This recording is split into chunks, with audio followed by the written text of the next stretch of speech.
नमस्ते सबैलाई, मेरो नाम जानिका दिमसिना र म अहिले दमकमा छु। मेरो च्यानलमा पहिला पोइट्रीको भिडियो आउँथ्यो, कमेडी भिडियो आउँथ्यो र अस्ति भर्खर मैले मोबाइल किनेको थिएँ र मैले के सोचेँ भने मलाई ब्लग गर्न चाहिँ पहिलादेखि मन परेको थियो, तर के हाल्नु कन्टेन्ट भेटेको थिइनँ र अहिले चाहिँ म सोरुममा काम गर्ने भएकोले यसो सोचेँ म धेरै कन्टेन्ट दिन सक्छु। त्यही भएर आजदेखि मेरो कन्टिन्युस भ्लग आउँछ। हप्तामा 3 नत्र 4 चोटि, धेरै चाहिँ एक्सपेक्ट नगर्नु होला र hope you guys enjoy my blog. मन पर्यो भने लाइक कमेन्ट सब्सक्राइब गरिदिनु होला, मन परेन भने पनि लाइक कमेन्ट सब्सक्राइब गरिदिनु होला। धन्यवाद। अब चाहिँ म सोरुम जाँदैछु।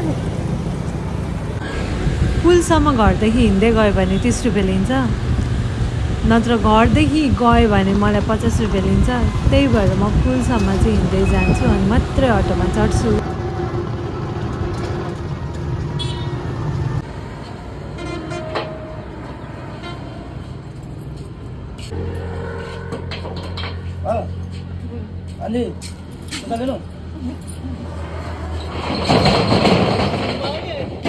दिनको म त भनिहाल्छु नि।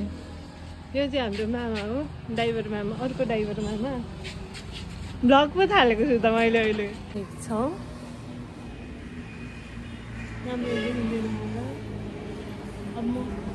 अब म लाइट बाल्छु।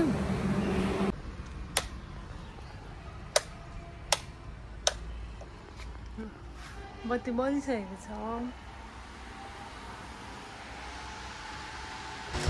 खुसीको खबर, भाँचेर टालेर 3 चोटि बनाइसकेको चस्मा फेरि भाँचियो र अहिले पनि बनाउने प्रयास जारी छ।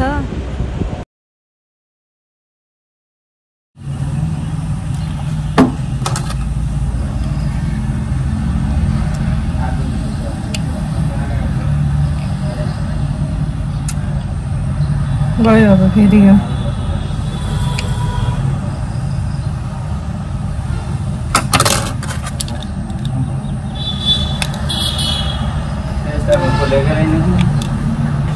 ये जोड़ना अपने होगा हाथ पैर से।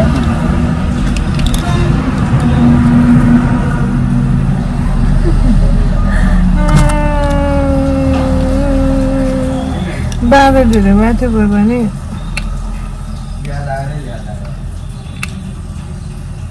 आप किधर से आ गए? क्यों आ गए? मामालाई लिएर जान आँटेको। कहाँ जान आँटेको? इन्डिया? कुन ठाउँ? आसाम भन्ने हुन्छ। आसाम? अनि कोरोनाले मान्छे त आसामतिर के छ थाहा छैन। यहाँ दोकान फ्याक्ट्री कसले हेर्छ? मामालाई त चस्मा पनि बनेन। हाम्रो सोरुमको गाडीले BYD को गाडीलाई अलिकति ठोकाएको छ, त्यो पनि चिप्लेर ठोकाएको जानी होइन। दोकानमा गइसकेपछि गइगयो नि। यो त यहाँसम्म मिल्दैन। अब यसको दाम त फेरि कति होला भन्ने नि फेरि BYDहरूको त हिसाब पो गर्नुपर्छ त, पुरै क्यालकुलेटर। ल अहिले चाहिँ कुरा मिलिसक्यो। अब चाहिँ एउटा बराज यहाँबाट केर्खा जाँदैछ। फाइनली काउन्टर पनि आइसकेको छ। भिडियो खिच्न बिर्सेछु, सरी गाइस।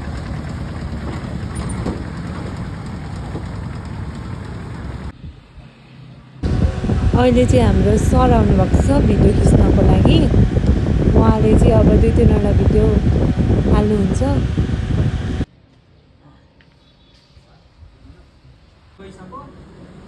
यो चाहिँ तपाईँले दमक सोफा सेन्टरमा आउनुहुन्छ। एकदमै लेटेस्ट आएको, 2 पिस आएको थियो, 1 पिस गइसक्यो। ल मयुरको 3 पिस दराज या त यस्तै 2 पिस दराज खोज्नु भएको छ भने पूर्वमा हुनुहुन्छ भने चाहिँ टक्कसँगले यो दराज तपाईँको घरमा आइ ल अफर छ।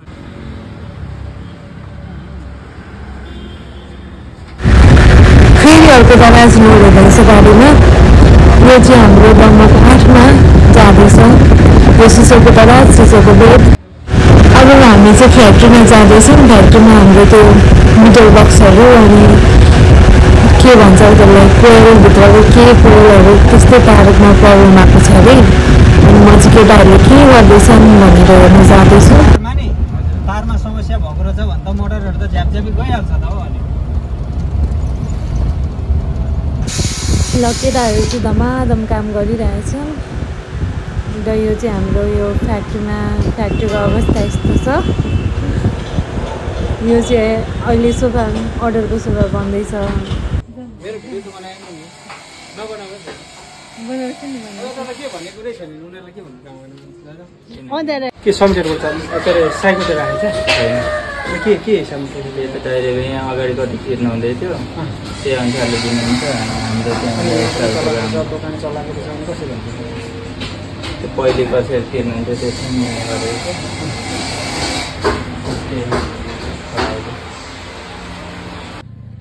ल हामीले सबै वायरिङ दाइहरूले हेरिसक्नुभयो, प्रब्लम थाहा भइसक्यो।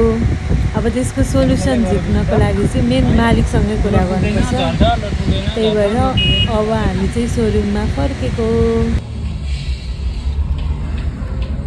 गाडीको दुईटा इस्यु गइसक्यो, केही भएको छैन। अब काम नपाएपछि मान्छेहरू अस्ति भर्खर भएर 2-3 दिन अगाडि इस्यु काम नपाएपछि नाम निस्केन। अब अस्तिमा निस्केला लगाइस हामी चाहिँ अब पुरानो त्यो मोटर लिएको ठाउँमा आएर मोटर राखेर अनि फेरि नयाँ मोटर लिएर जान आँटेको छौँ फ्याक्ट्री।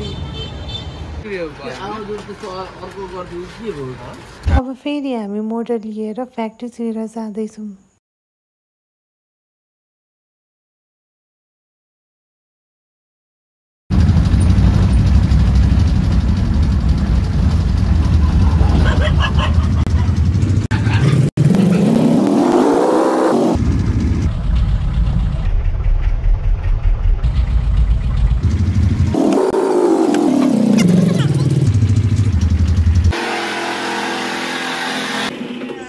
यो झारेको चाहिँ हाम्रो मिटर बक्स हो। यस्तो हुँदो रहेछ मिटर बक्स। अब र यो सामान चाहिँ अलिअलि बनिसकेको छ, कम्प्लिटली बनेको छैन। भोलि बिहान आएर बनाइदिनु हुन्छ अरे।